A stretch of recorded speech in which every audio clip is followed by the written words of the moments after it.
الحمد لله رب العالمين والصلاة والسلام على رسوله الكريم أما بعد فأعوذ بالله من الشيطان الرجيم بسم الله الرحمن الرحيم رب اشرح لي صدري ويسر لي أمري واحلل عقدة من لساني يفقهوا قولي ربي زدني علما ربي يسر ولا تعسر وأفوض أمری الی اللہ ان اللہ بصیر بالعباد۔ اللہ کے نام سے شروع کرتی ہوں، بڑا مہربان اور پلٹ پلٹ کر رحم فرمانے والا ہے۔ خلاصہ تفسیر قرآن پارہ نمبر 23۔ اس پارے میں 4 سورتیں ہیں: سورہ یاسین، سورہ صافات، سورہ صاد اور سورۃ الزمر۔ یہ سب صورتیں مکی صورتیں ہیں اور سب مکی دور کے ابتدائی حصے میں نازل ہوئی ہیں۔ یاسین والقرآن الحکیم انک لمن المرسلین علی صراط مستقیم تنزیل العزیز الرحیم لتنذر قوما ما انذر آباؤهم فهم غافلون۔ یاسین، اس حکمت سے بھرے ہوئے قرآن کی قسم، بلا شبہ آپ صلی اللہ علیہ وسلم رسولوں میں سے بھیجے ہوئے رسول ہیں، سیدھے راستے پر ہیں۔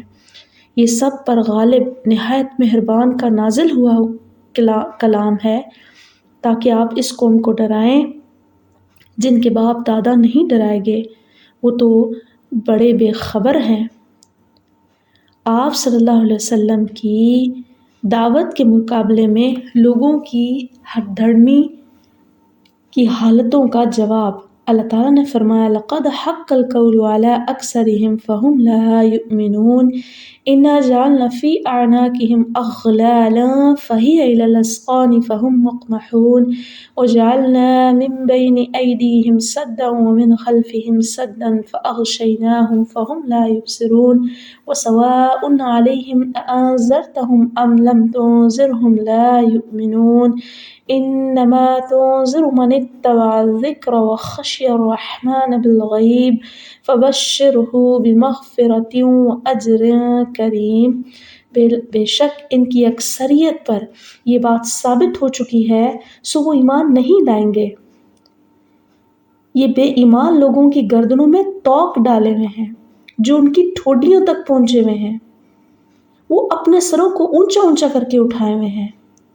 ہم نے ان کے آگے ایک دیوار کر دی ہے کہ ان کے پیچھے دیوار کر دی ہے، پھر ہم نے ان کو اوپر سے بھی ڈھانپ دیا ہے تو وہ کہیں دیکھ ہی نہیں سکتے۔ ان کے لیے برابر ہے کہ آپ ان کو ڈرائیے یا ان کو نہ ڈرائیں، وہ کسی صورت ایمان لانے والے نہیں ہیں۔ اے حبیب، آپ صرف اسی کو ڈرا سکتے ہیں جو نصیحت کی پیروی کرے اور رحمان سے بن دیکھے ڈرے، سو اسے بڑی بخشش اور باعزت اجر کی خوشخبری سنا دیجیے۔ اس کے بعد ایک بستی میں بیک وقت 3 رسولوں کی بعثت کا ذکر آتا ہے۔ اللہ تعالیٰ نے ایک شہر میں ایک وقت میں 3 رسول بھیجے۔ پہلے 2 رسول گئے، اہل علاقہ نے ان کو جھٹلایا، پھر اللہ تعالیٰ نے ان کی دعوت کو مضبوط کرنے کے لیے تیسرے رسول کو بھی مبعوث فرمایا۔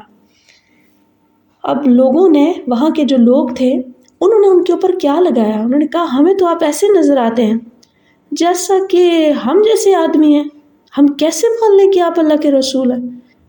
ہم تمہیں نہیں مانتے۔ اور پھر ان کا اگلا کہنا یہ تھا کہ ہمیں تو تم بڑے منحوس لگتے ہو جو ہمارے میں آ کے ہمارے خداؤں کے بارے میں بات کرتے ہو۔ تو رسولوں نے ان سے کہا کہ منحوس تو تم خود ہو، اپنی جان کے لیے تمہارے اعمال ہی منحوسوں والے ہیں، تمہارے لیے تو یہ خود ہے کہ تم کیا کر رہے ہو اور کیا نہیں کر رہے۔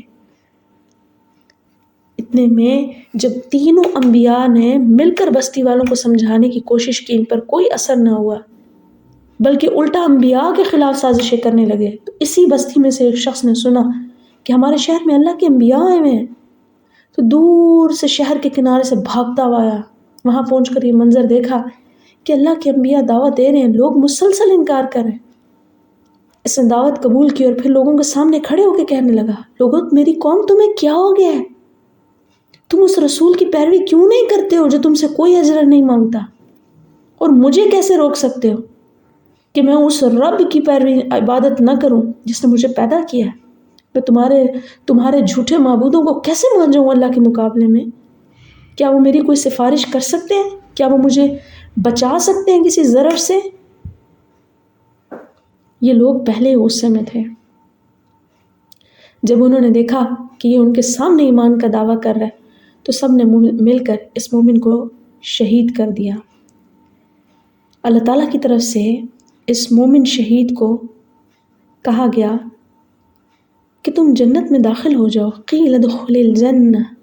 جب اسے کہا گیا داخل ہو جاؤ جنت میں تو وہاں پر بھی اپنی قوم کا خیال کرنے لگا، کہنے لگا ہائے قال یا لیت قومی یعلمون، اے کاش میری قوم کو پتہ ہوتا، میری قوم کو پتہ ہوتا بما غفر لی ربی، آج مجھے میرے رب نے کیسے بخش دیا ہے، وجعلنی من المکرمین، اور کیسے میرے رب نے مجھے عزت دار لوگوں میں شامل کر دیا ہے، معزز بنا دیا ہے۔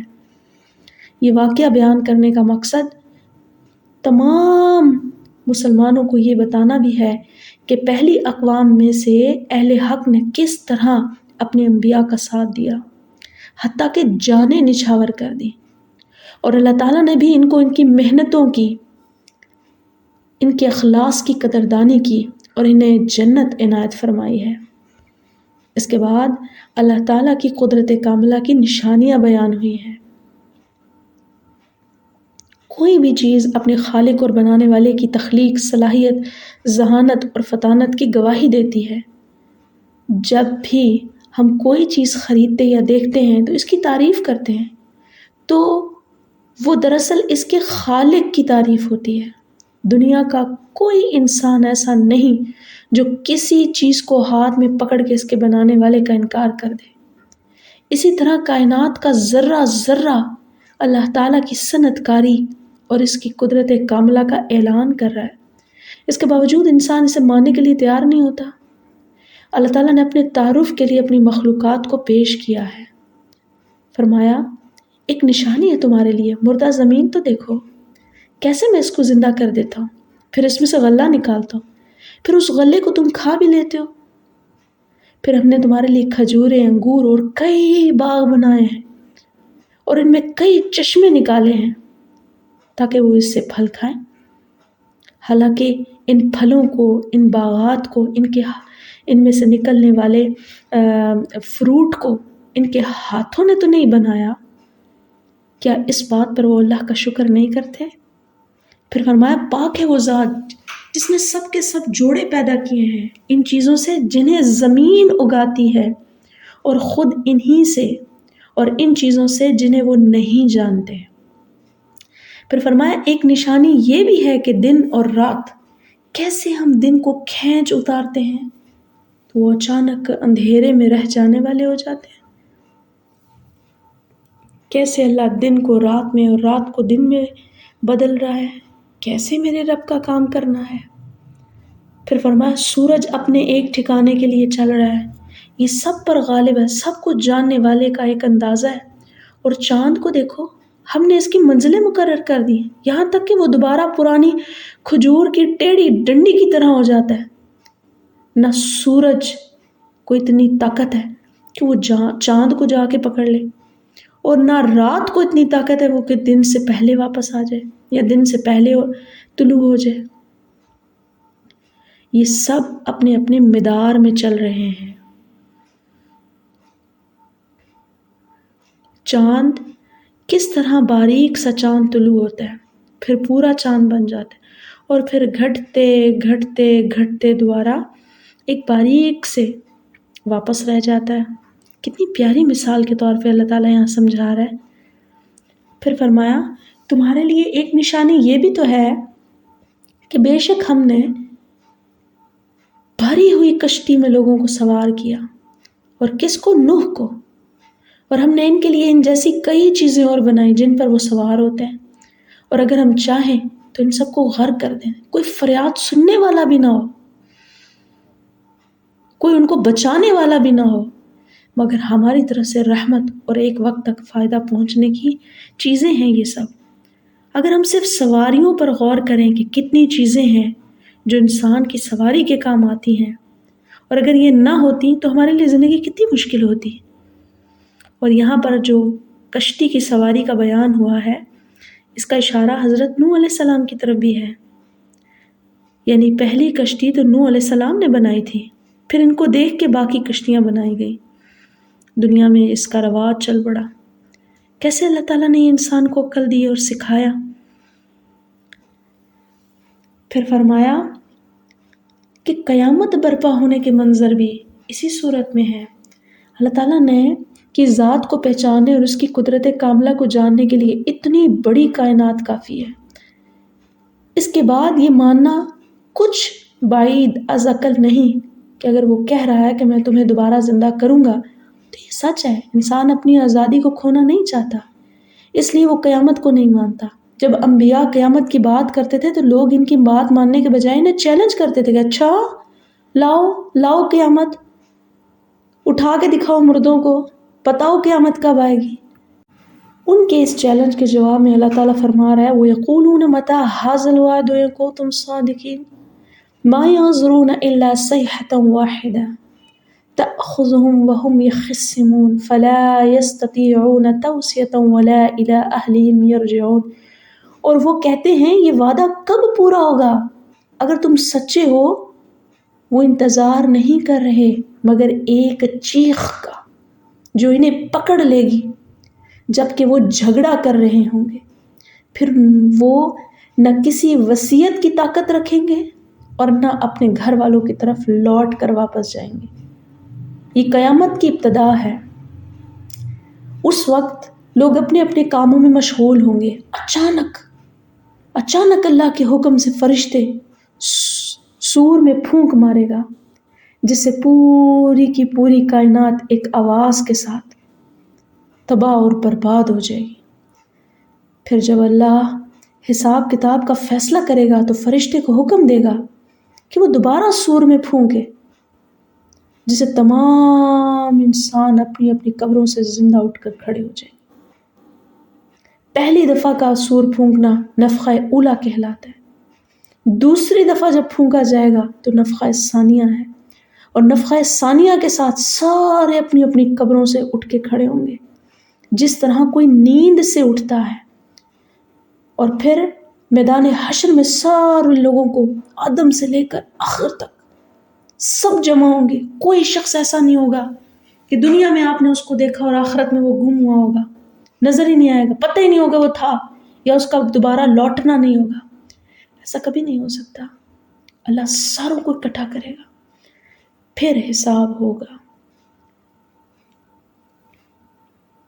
پھر فرمایا جب وہ اپنے دوبارہ قبروں سے اٹھیں گے، آنکھیں کھولیں گے، اس ٹائم وہ دیکھ لیں گے، تب وہ مان بھی جائیں گے کہ اصل حقیقت دنیا کی کیا تھی، اللہ کے احکامات کتنے سچے تھے، مگر اس وقت ان کا یہ ماننا کسی طور پہ فائدہ مند نہیں ہوگا۔ پھر اللہ تعالیٰ جنت کے مناظر کو بھی دکھا رہا ہے۔ دنیا میں اللہ کی فرما برداری کرنے والے رب کی جنت میں عیش کی زندگی گزاریں گے۔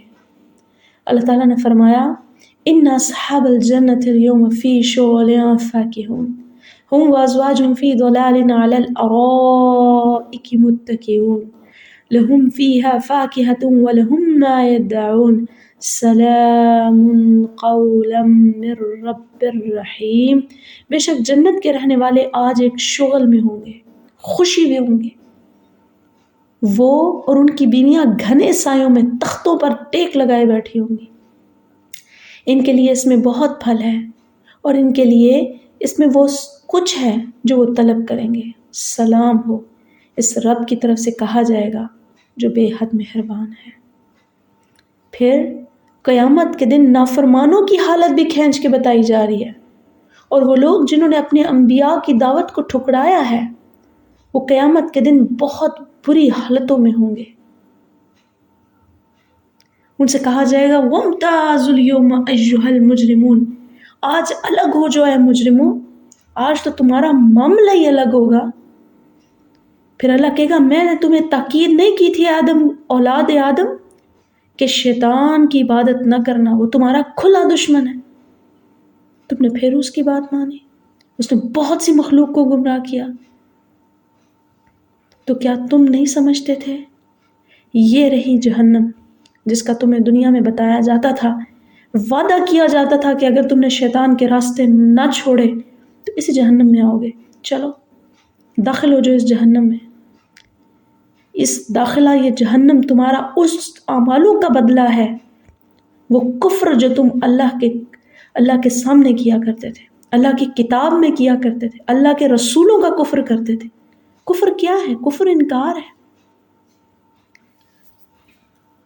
اللہ کہتا ہے آج کے دن ہم ان کے منہوں کے اوپر مہر لگا دیں گے، جس منہ سے یہ بول بول کے بتایا کرتے ہیں، اس منہ کے اوپر اللہ تعالیٰ مہر لگا دے گا۔ پھر ان کے ہاتھ ہم سے بات کریں گے، ان کے پاؤں اس بات کی گواہی دیں گے کہ وہ کس کس عمل میں مبتلا رہے ہیں۔ قیامت کے مناظر بیان کرنے کے بعد نافرمانوں کو وارننگ دیتے ہوئے اللہ تعالیٰ نے کہا ہے اگر اللہ چاہے تو ان کی آنکھیں مٹا دے، پھر وہ راستے کی طرف بڑھیں تو کیسے دیکھیں گے؟ پھر اللہ کہتا ہے اگر میں چاہوں تو ان کی جگہ ہی ان کی صورتیں بدل دی جائیں، پھر وہ آگے چل سکیں گے نہ پیچھے آ سکیں گے۔ اس کے بعد اللہ تعالیٰ نے انسان پر انعامات اور اس کے جواب میں ناشکری اور شرک کرنے کا ارتکاب کرنے والوں کی آیات بیان کی ہیں۔ انسان پر اللہ تعالیٰ کے بے شمار انعامات ہیں، مگر انسان کی حالت یہ ہے کہ اللہ کے انعامات استعمال کرنے کے بعد بھی اس کا شکر ادا کرنے کے بجائے ناشکری کرنے پر تلا رہتا ہے، اور اللہ کو ماننے کے بجائے اس کی ذات کے ساتھ دوسروں کو شریک بناتا ہے۔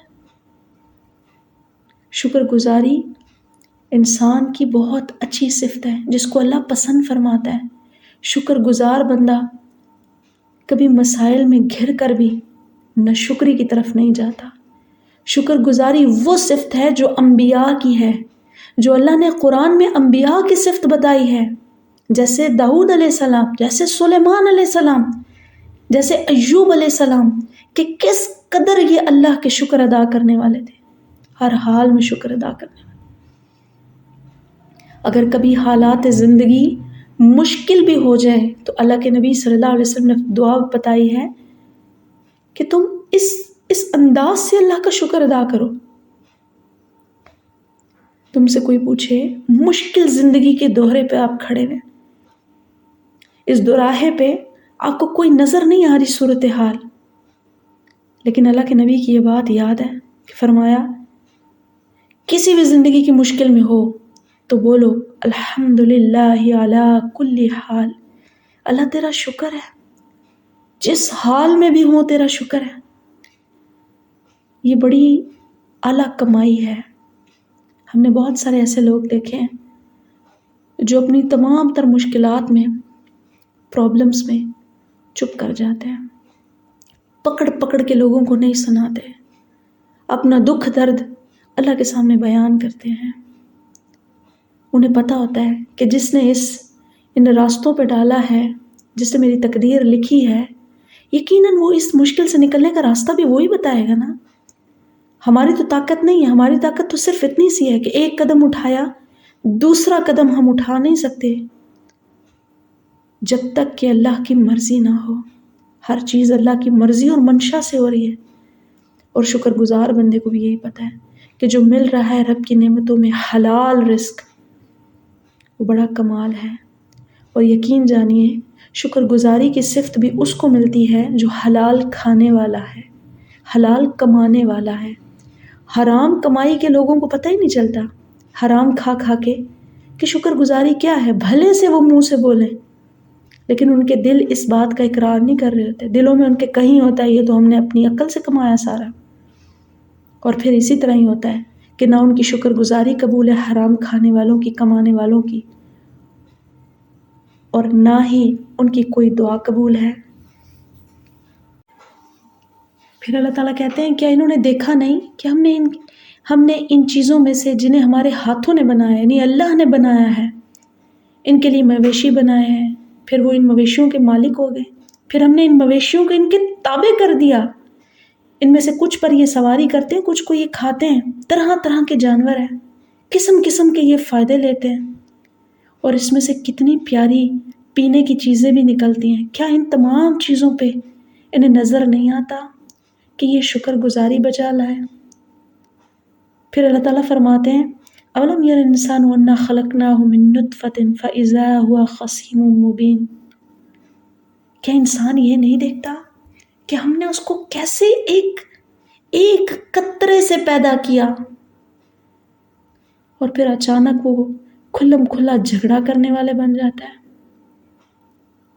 پھر اللہ کہتے ہیں انسان اپنی پیدائش کو بھول گیا ہے، اپنی پیدائش کو تو دیکھ، اس پیدائش کو دیکھتے ہوئے تو یہ کہہ سکتا ہے کہ دوبارہ ان ہڈیوں کو کون جوڑے گا جب وہ بوسیدہ ہو جائیں گی؟ تو آپ ان سے کہیے کہ ان بوسیدہ ہڈیوں کو وہی قیامت میں دوبارہ اٹھا کے تمہارے سامنے کھڑا کرے گا تمہیں، جس نے تمہیں پہلی مرتبہ تب بنایا جب تم تھے ہی نہیں۔ تو اب تو تمہارا ایک وجود ہے، تم دنیا سے گزار کیا ہے، اب تو تمہارا باقیات باقی ہیں، زمین کے اندر ہے، پھر کیسے وہ رب تمہیں اٹھا کے نہ کھڑا کرے گا؟ ذرا سوچئے تو۔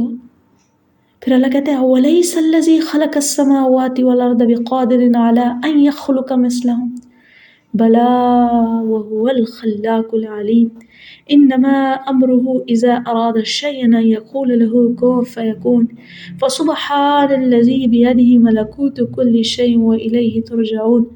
اور کیا جس نے آسمانوں اور زمینوں کو پیدا کیا اس چیز پر قادر نہیں ہے کہ ان جیسے اور پیدا کر دے؟ کیوں نہیں؟ وہ سب کچھ پیدا کرنے والا ہے، سب کچھ جاننے والا ہے۔ اس کا حکم جب کسی چیز کے لیے ارادہ کرتا ہے تو اسے کہتا ہے ہو جا، وہ ہو جاتی ہے۔ سو اللہ تو پاک ہے، ہر چیز کی کامل بادشاہی اللہ کے پاس ہے، اور بے شک ہر ایک نے اسی کی طرف لوٹ کر جانا ہے۔ اسی کے تحت ہم سورۃ الصافات مکیہ شروع کرتے ہیں۔ یہ سورت بھی مکہ کے آخری دور میں نازل ہوئی، جب دعوت کے جواب میں نبی کریم صلی اللہ علیہ وسلم کا نعوذ باللہ تمسخر اڑایا جا رہا تھا۔ اس پر کفار مکہ کو زوردار طریقے سے سورت میں تنبیہ کی گئی ہے۔ اس کے ساتھ ساتھ انبیاء علیہ السلام اور اہل ایمان پر بار بار اللہ کی طرف سے سلام بھیجے جانے کا بھی تذکرہ ہے۔ یہ وہ صورت ہے جس میں سلام انبیاء، سلامتی کے ساتھ اللہ تعالیٰ نے انبیاء کو سلام بھیجے ہیں۔ قرآن کا نزول محفوظ طریقے سے ہوا ہے۔ کافر کہتے ہیں جس طرح کاہنوں کے پاس جس طرح کی خبریں آتی ہیں، اسی طرح جن ہیں جو آپ صلی اللہ علیہ وسلم پر نعوذ باللہ یہ کلام اور خبریں لے کر آتے ہیں۔ اس کے جواب میں اللہ تعالیٰ کہتے ہیں وَالصَّافَّاتِ صَفًّا فَالزَّاجِرَاتِ زَجْرًا فَالتَّالِيَاتِ ذِكْرًا۔ پہلی بات یہ ذہن میں رکھیں کہ وحی لانا بڑے طاقتور اور زبردست فرشتوں کی ذمہ داری ہے، لہٰذا سوال ہی پیدا نہیں ہوتا کہ کوئی جن وغیرہ انہیں ہائی جیک کر لے اور ان سے وحی چھین لے یا اس میں کوئی اپنی بات شامل کر لے۔ باقی رہا پیغام الہی کو چوری کرنا یا اسے چھپے سن لینا، تو وحی کے ذریعے سے اس کو بھی محفوظ رکھنے کا انتظام کر دیا گیا ہے۔ إِنَّ زَيَّنَّا السَّمَاءَ الدُّنْيَا بِزِينَةٍ الْكَوَاكِبِ وَحِفْظًا مِّن كُلِّ شَيْطَانٍ مَارِدٍ لَا يَسَمَّعُونَ إِلَى الْمَلَإِ الْأَعْلَى وَيُقْذَفُونَ مِن كُلِّ جَانِبٍ دُحُرًا وَلَهُمْ عَذَابٌ وَاصِبٌ إِلَّا مَنْ خَطِفَ الْخَطْفَةَ فَأَتْبَعَهُ شِهَابٌ ثَاقِبٌ۔ بے شک ہم نے آسمان دنیا کو ایک انوکھی زینت کے ساتھ آراستہ کیے جو ستارے ہیں، اور ہر سرکش شیطان سے خوب اس جگہ کی حفاظت کر لی ہے۔ وہ اوپر کی مجلسوں کی طرف کان اب نہیں لگا سکتے، اور ہر طرف اگر وہ کان لگانے کی کوشش کریں تو ان کے اوپر ایک شعلہ آتا ہے بگانے کے لیے ان کو، اور ان کے لیے ہمیشہ رہنے والا عذاب ہے۔ مگر جو کوئی اچانک بات کوئی اچھلے تو تب اس کے پیچھے اچانک سے چمکتا ہوا شعلہ اس کا پیچھا کرتے ہیں، یعنی قرآن لانے والے اللہ کے مقرب اور خاص فرشتے ہیں۔ جبرائیل امین جب سے قرآن کا نزول شروع ہوا ہے، جنوں کا آسمانوں کی طرف چڑھنا، ان راستوں پر بیٹھنا داخلہ ہی بند کر دیا گیا ہے۔ لہٰذا وحی میں مداخلت کرنا تو کوئی بڑی دور کی بات ہے، وہ وحی کو سن بھی نہیں سکتے۔ مشرکین عرب آخرت میں دوبارہ زندہ ہونے کا انکار کرتے تھے، کہتے تھے جب ہم مٹی ہو جائیں گے، گوشت ہمارا گل سڑ جائے گا، صرف ہڈیاں ہی ہڈیاں ہوں گی، تو کیسے ممکن ہے کہ اللہ ہمیں دوبارہ اسی پورے وجود کے ساتھ کھڑا کر دے؟ تو اللہ کہتے ہیں ان سے پوچھو پیدا کرنے کے اعتبار سے، جب ہم نے تمہیں پہلی دفعہ ایک چپکتے ہوئے گارے سے پیدا کیا تھا، وہ تمہارے لیے آسان ہے؟ بلکہ تو نے تعجب کیا، اور وہ مذاق کرتے ہیں اس بات پہ کہ کیسے وہ دوبارہ اٹھائیں گے، اور جب کوئی وہ نشانی دیکھ لیتے ہیں تو اس کے بعد کہتے ہیں یہ جادو ہے۔ ان سے کہو کہ جب تم ہڈیاں، مٹی، پوسیدہ ہو جاؤ گے، تب بھی اللہ ضرور تمہیں اٹھائے گا، تمہیں بھی اٹھائے گا، تمہارے باپ دادا کو بھی اٹھائے گا، اور اس وقت تم بڑے ذلیل ہوگے۔ اللہ کہتا ہے سو وہ بس ایک ڈانٹ ہوگی اور یکا یک دیکھ رہے ہوں گے کہ کیا ہو گیا، اور ایک دم سے جسے کہتے ہیں وہ سارے کے سارے معاملات کو جان جائیں گے کہ اصل میں ہم کتنے بڑے قصوروار ہیں کہ ہم رسول اللہ صلی اللہ علیہ وسلم کی دعوت کو ماننے اور انکار کرنے والوں کو کی فہرست میں کھڑے ہیں، ان کا انجام ہمارے ساتھ ہے اور ہم وہ ہیں۔ کہا جائے گا کہ کوئی آسان کام تو نہیں ہوگا۔ انبیاء علیہ السلام کی خدمات پر خراج تحسین بھی اس صورت میں اللہ تعالیٰ پیش کرتے ہیں۔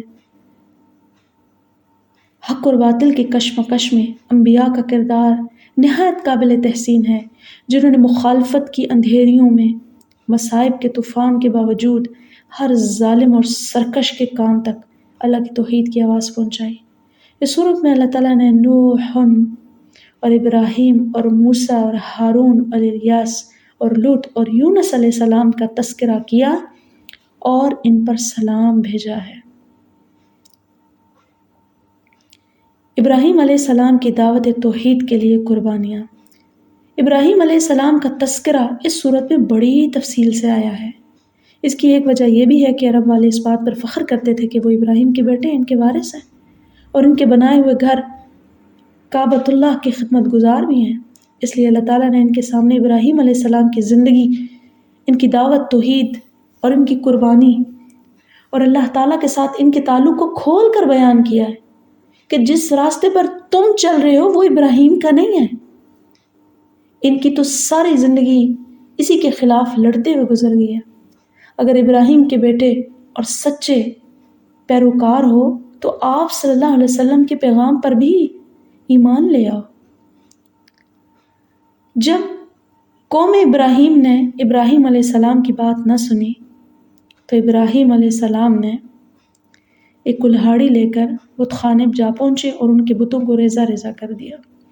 پھر ان میں سے بڑے والے بت کے کندھے کے اوپر کلہاڑی لٹکا دی۔ جب شام کو سارے لوگ واپس آئے، اپنے بتوں کو دیکھا سارے ٹوٹ پھوٹ گئے ہیں، تو بڑے پریشان، بڑے غصے میں آئے، بھاگے آئے، یہ تو ابراہیم ہی ہے جو ہمارے بتوں کو اس سے پہلے برا کہتا تھا، اسی کو پکڑتے ہیں جا کے۔ ابراہیم علیہ السلام کا جواب تھا کہ اپنے بڑے بت سے پوچھ لو۔ وہ سب دل میں شرمندہ ہوئے کہ بت کب بولتے ہیں، ہم کیسے اس سے پوچھیں؟ لیکن انہوں نے اس چیز کو بدلہ لینا چاہا ابراہیم سے، اور آگ جلائی، اور ابراہیم نے اس ٹائم پہ اس آگ کو جانا گوارا کر لیا، لیکن توحید کو نہ چھوڑا۔ پھر ابراہیم علیہ السلام کو عراق سے ہی نکال دیا گیا۔ حضرت ابراہیم نے یہ بھی برداشت کیا، لیکن اللہ کی توحید پر آنچ نہیں آنے دی۔ اس کے بعد اسماعیل علیہ السلام کی قربانی کا ذکر کیا گیا ہے۔ ابراہیم علیہ السلام بڑھاپے تک اولاد کی نعمت سے محروم رہے، اللہ سے اولاد مانگتے تھے۔ اللہ تعالیٰ نے 87 سال کی عمر میں حضرت اسماعیل علیہ السلام عطا فرمائے، اور پھر کوئی 100 سال کی عمر تھی حضرت ابراہیم کی جب ابراہیم کو دوسرے بیٹے حضرت اسحاق عطا فرمائے، اور انہی کے ساتھ اسحاق کے بیٹے یعقوب کی بھی خوشخبری سنائی گئی۔ حضرت ابراہیم علیہ السلام نے جب اسماعیل بڑے ہو گئے تو مسلسل خواب میں دیکھا کہ وہ اپنے اکلوتے بیٹے کو اللہ کی راہ میں قربان کر رہے ہیں۔ صبح اٹھے تو بیٹے کو بلایا اور اس سے اپنا خواب بیان کیا۔ تو اسماعیل علیہ السلام بھی جو ابراہیم علیہ السلام کے بیٹے تھے اللہ کی محبت میں بہت آگے نکلے، اور انہوں نے کہا والد صاحب جو آپ کو خواب دکھایا جا رہا ہے اس کو سچ کر دکھائیے، آپ دیکھیں گے کہ میں اللہ کے حکم سے عمل کرنے والا ہوں گا اس پہ۔ اور اسماعیل علیہ السلام راہ خدا میں قربانی دینے کے لیے فوراً تیار ہو گئے۔ اقبال نے اسی پہ شعر بولا ہے کہ یہ فیضان نظر تھا یا کہ مکتب کی کرامت تھی، سکھائے کس نے اسماعیل کو آداب فرزندی۔ اور اس کے بعد کس طرح سے اللہ تعالیٰ نے ابراہیم اور حضرت اسماعیل علیہ السلام کا مکالمہ پیش کیا ہے جب وہ ان کو ذبح کر رہے تھے۔ بولتے ہیں بابا اپنی آنکھوں پہ پٹی باندھ لیجئے، کہیں آپ کو میرے پہ رحم نہ آ جائے، اور چھری چلاتے ہوئے آپ کو چھری جو ہے چلاتے ہوئے کہیں آپ کے جذبات ڈگمگا نہ جائیں۔ آنکھوں پہ پٹی باندھی ابراہیم نے اور بیٹے کو چت لٹایا اور چھری چلا دی، اور اتنے میں آسمانوں سے اللہ کے حکم سے ایک مینڈھا بھیجا گیا، اور اسماعیل کو سائڈ پہ کھڑا کر کے جو چھری چلی ہے وہ مینڈھے کی گردن پہ چلی ہے۔ اور یہی سنت ابراہیمی ہے جس کو ہم عید الاضحیٰ کے موقع پر ہر سال کرتے ہیں۔ اللہ تعالیٰ کچھ قربانیوں کو بہت قبول فرما لیتا ہے۔ حج کے ارکان یہ سب کے سب ابراہیم علیہ السلام اور ان کی اولاد اسماعیل اور ان کی زوجہ ہاجرہ ہی کے وہ عمل ہیں جس کو اللہ تعالیٰ نے قبول فرمایا، ان کے اس جذبات کو قبول فرمایا، ان کے اس گھر کے آباد کرنے کے وہ جو ان کا اخلاص تھا، وہ توحید کے جو نعرے تھے، وہ اللہ نے ایسے قبول فرمائے کہ رہتی دنیا تک اس کو عبادت کے ارکان بنا دیا۔ سبحان اللہ۔ ہم جو بھی عمل کرتے ہیں اگر ہمارا جذبہ ایمان، ہمارا توحید کا پہلو اس میں اتنا مضبوط ہو جائے کہ پھر ہمارے بھی عمل اللہ کے حضور بارگاہ میں قبول ہونے لگے، پھر ہمیں بھی عبادت کرنے میں وہ لذت آتی ہے، اور پھر انسان مستقل مزاج اور استقامت دین پر رہتا ہے۔ پھر ایسا نہیں ہوتا کہ آج دین والا ہے اور کل دین والا نہیں نظر آ رہا، پھر وہ اپنی زندگی کے ہر پہلو کے اندر، اپنے ہر معاملے کے اندر، اپنی غمی میں، اپنی خوشی میں، اپنی زندگی کے صبح اور شاموں میں، اپنے ملنے والوں میں، اپنے رشتہ داروں میں، اپنی اولادوں میں، اپنی وصیت کے معاملات میں، اپنے کاروبار کے معاملات میں، اپنے نجی معاملات میں اللہ کے احکامات کو سامنے رکھتا ہے، ان کے مطابق فیصلے کرتا ہے۔ آپ کو پتہ ہے یہی کامیاب لوگوں کی نشانی ہے۔ اللہم اجعلنا منہم، اللہم اجعلنا منہم، اے اللہ ہمیں ان لوگوں میں سے بنا۔ اور آپ صلی اللہ علیہ وسلم جو دعا فرمایا کرتے تھے، اللہم ثبت قلبی علی دینک، اے اللہ ہمیں اپنے دین پہ ثابت قدم رکھ۔ ہمیں یہ دعا ہر وقت کرتے رہنا چاہیے تاکہ اس کی بدولت ہمارا دین مضبوط ہو سکے۔ ایک حدیث شریف ہے جس کا مفہوم ہے کہ آپ نے فرمایا دین بھی بوسیدہ ہو جاتا ہے، انسان کا ایمان بوسیدہ ہو جاتا ہے، ایمان انسان کے اندر بوسیدہ ہو جاتا ہے، اس کی بھی تجدید چاہیے، اور وہ تجدید جو ہے وہ توبہ سے ہوتی ہے، نیکیوں سے ہوتی ہے، اعمال کے بڑھانے سے ہوتی ہے، ذکر خدا سے ہوتی ہے، قلبی ذکر سے ہوتی ہے، لسانی ذکر سے ہوتی ہے، جتنا اس کو بڑھا دیا جائے۔ سبحان اللہ کہنا ذکر ہے، الحمدللہ، اللہ اکبر، لا الہ الا اللہ، لا حول ولا قوة الا باللہ، سبحان اللہ وبحمدہ، سبحان اللہ العظیم۔ ہر دم ان معاملات کو، اس اذکار کو اپنی زبانوں پہ سجائیں تاکہ دین کی استقامت مل سکے، تاکہ ایمان کی تجدید ہو سکے۔ استغفر اللہ واتوب الیہ، یہ کہتے رہیے۔ آپ صلی اللہ علیہ وسلم نے فرمایا جس کا مفہوم ہے کہ میں اپنے دل پہ غبار سا دیکھتا ہوں. جب میرے دل پہ کوئی غبار سا چھا جاتا ہے تو میں استغفار کرتا ہوں. اور صحابہ نے کتنی ہی احادیث میں مروی ہے کہ صحابہ کہتے ہیں ہم نے گنا کہ اللہ کے نبی کتنی دفعہ استغفار کرتے ہیں. 70 مرتبہ ہم نے اللہ کے نبی صلی اللہ علیہ وسلم کے منہ مبارک سے استغفار سنا ہے. استغفار انسان کی زندگی میں بہت ترقیاں دیتا ہے. اسی صورت کے اندر حضرت یونس علیہ السلام کا بھی ذکر کیا گیا ہے، اور پھر آخر میں کفار مکہ کو پرزور طریقے سے تنبیہ کی جا رہی ہے. یاد رکھو، ہمارے بھیجے ہوئے بندوں میں سے ہماری پہلے بات طے ہو چکی ہے کہ بلا شبہ یقیناً وہ وہی ہیں جن کی مدد کی جائے گی، اور بے شک ہمارا لشکر یقیناً غالب آنے والا ہے. آپ صلی اللہ علیہ وسلم کی دعوت کو کوئی کتنا ہی دبانا چاہے، آپ کی تعلیمات کو سازشیں کر لو اس کے خلاف، لیکن حق ہے. اسلام غالب آ کے رہے گا. اللہ کے نبی صلی اللہ علیہ وسلم کی تعلیمات رہتی دنیا تک ہیں. دنیا کے بعد بھی اللہ کے نبی صلی اللہ علیہ وسلم کی دیکھا جائے گا تو کیسے ان کی امت ساری امتوں پر گواہی کے طور پر پیش کی جائے گی.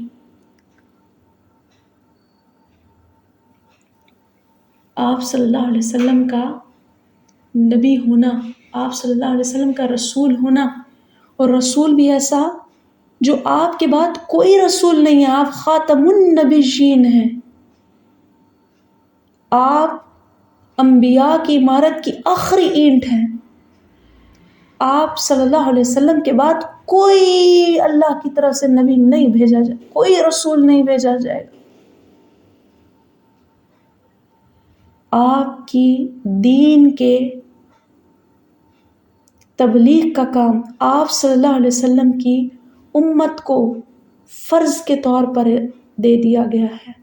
یہ ہر بندے کے اوپر فرض ہے امت محمدیہ کے کہ وہ اللہ کے اس پیغام کو امانداری کے ساتھ، احسن طریقے سے، حکمت کے ساتھ اللہ کی مخلوق کو پہنچائے.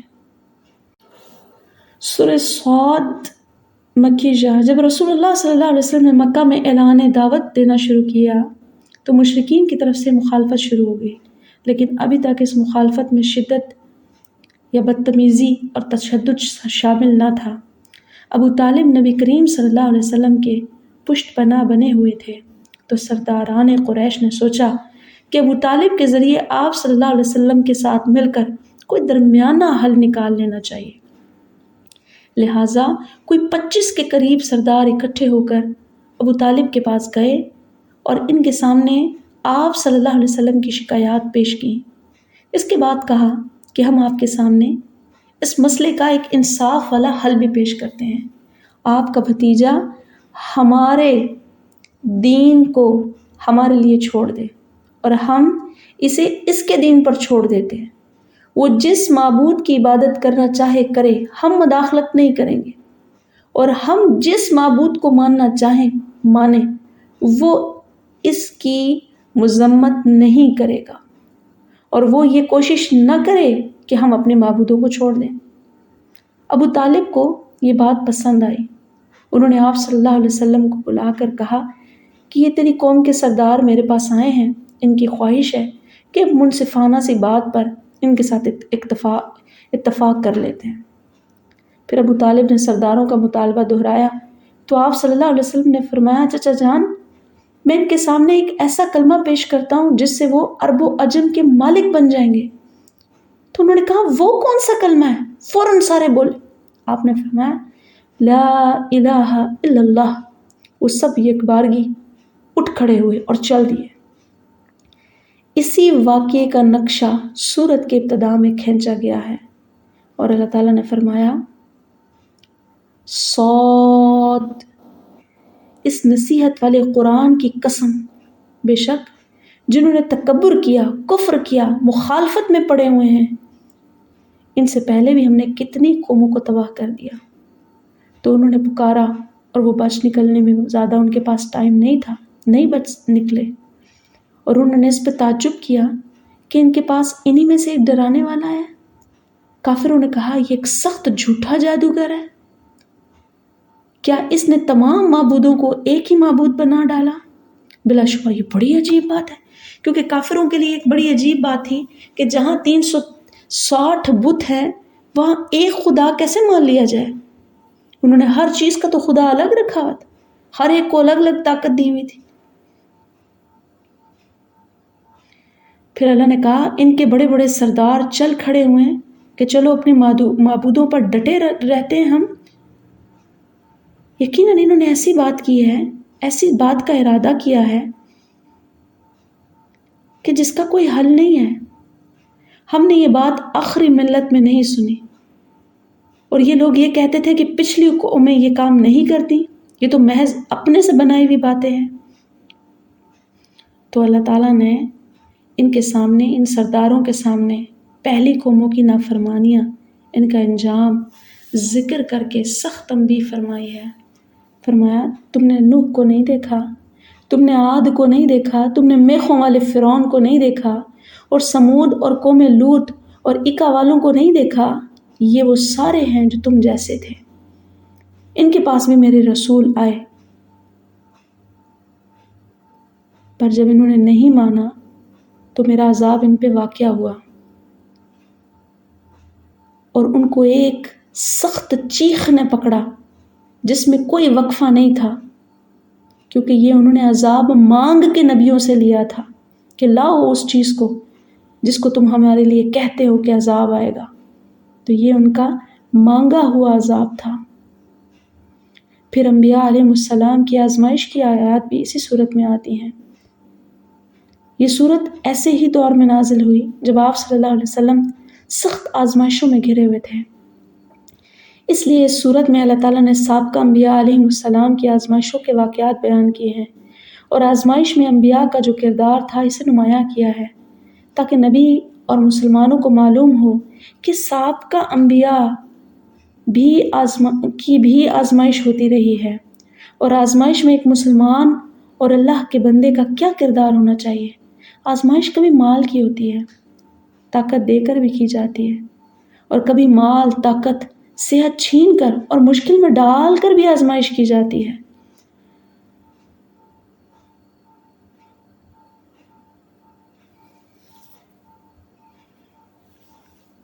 پھر اللہ تعالیٰ نے یہاں پر حضرت سیدنا داؤد علیہ السلام کا ذکر کیا ہے، سیدنا داؤد کی آزمائش کا بتایا ہے۔ سب سے پہلے داؤد کا تذکرہ کیا کہ کیسے وہ اللہ کے پیارے نبی تھے، اللہ نے انہیں بہت ساری نعمتوں سے نوازا، پھر اللہ نے ان کی آزمائش کی جس میں وہ پورے اترے، اور انہوں نے استغفار بھی کیا تھا کہ اللہ نے فرمایا اصبر علی ما یقولون واذکر عبدنا داؤد ذی الاید انہ اواب ان سخرنا الجبال معه یسبحن بالعشی والاشراق والطیر محشورا کل له اواب وشددنا ملکه وآتیناه الحکمة وفصل الخطاب۔ اس پر صبر کر جو وہ کہتے ہیں، اور ہمارے بندے داؤد کو یاد کریں جو بڑی قوت والا تھا، بڑا رجوع کرنے والا تھا، ہم نے اس کے ساتھ پہاڑوں کو چلایا، اس کے ہمراہ پہاڑ مسخر کر دیے، وہ دن کے پچھلے پہر اور سورج چڑھنے کے وقت تسبیح کرتے تھے، اور پرندوں کو بھی جب وہ سارے پرندے اکٹھے ہوتے تھے سب اس کے ساتھ رجوع کرنے والے تھے، اور ہم نے اس کی سلطنت بڑی مضبوط دی ہوئی تھی، اور اسے حکمت اور فیصلہ کن گفتگو عطا فرمائی تھی۔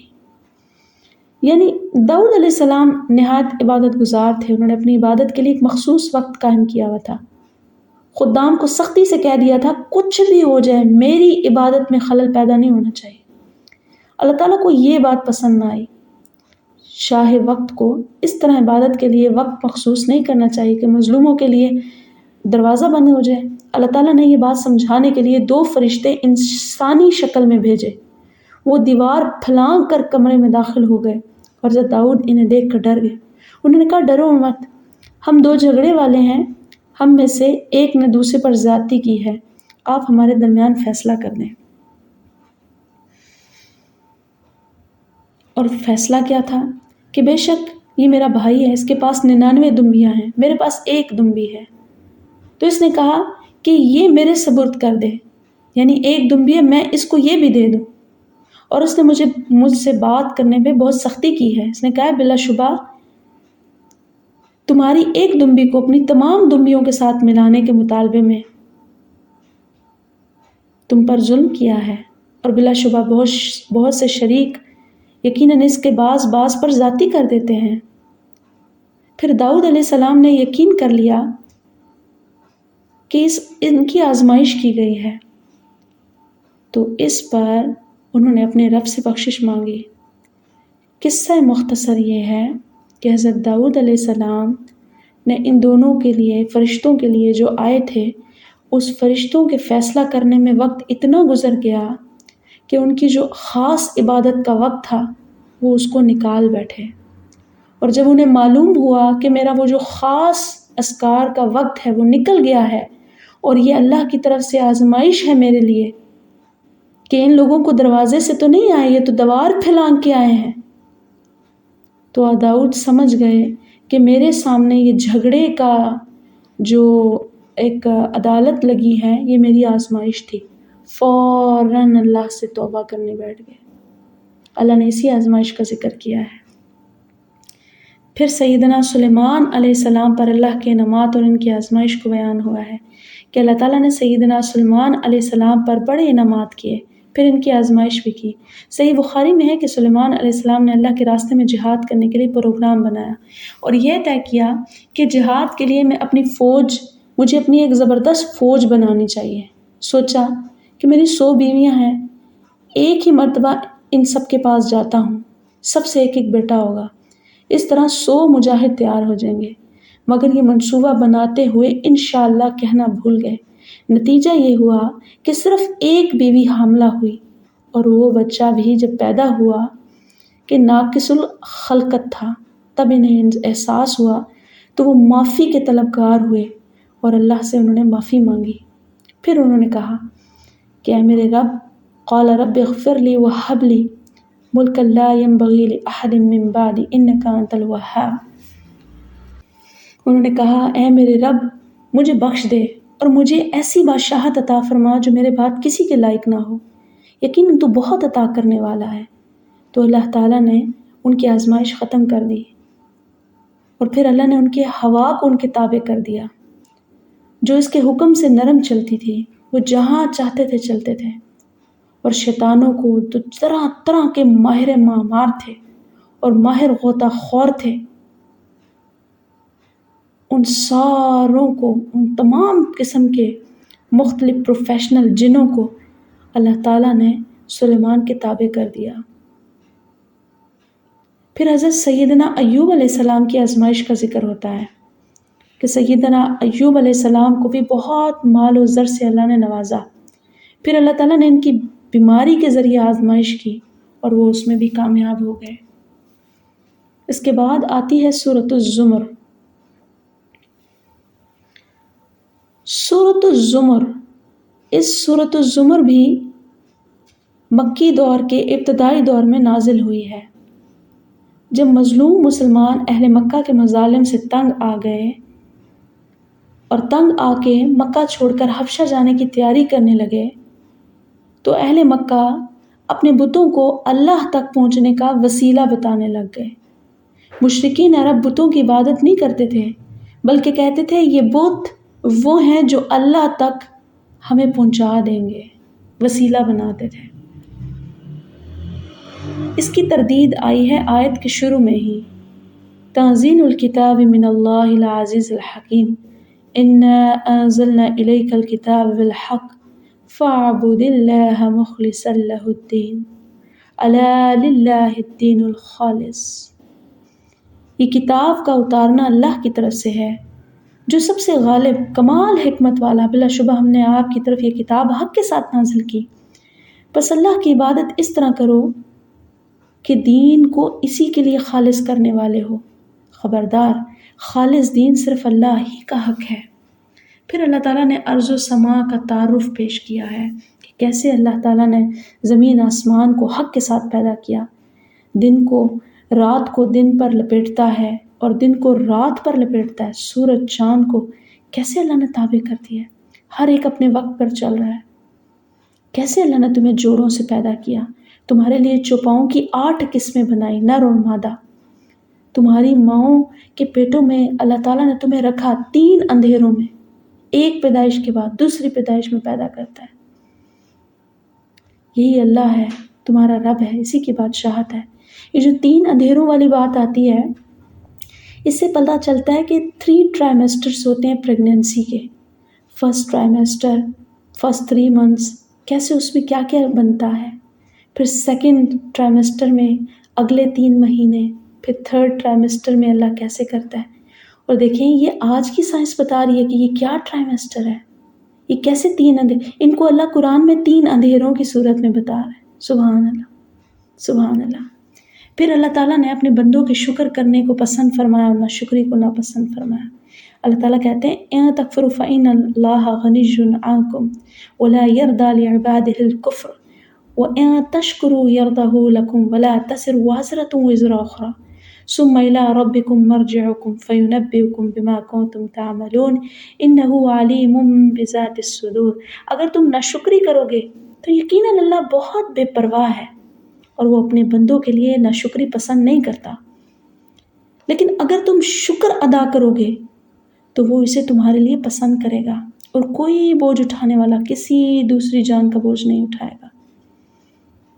اور پھر تمہارا لوٹنا ہے تمہارے رب کی طرف، اور تمہیں بتائے گا جو کچھ تم کیا کرتے تھے، یقیناً وہ سینوں والی باتوں سے بخوبی واقف ہے۔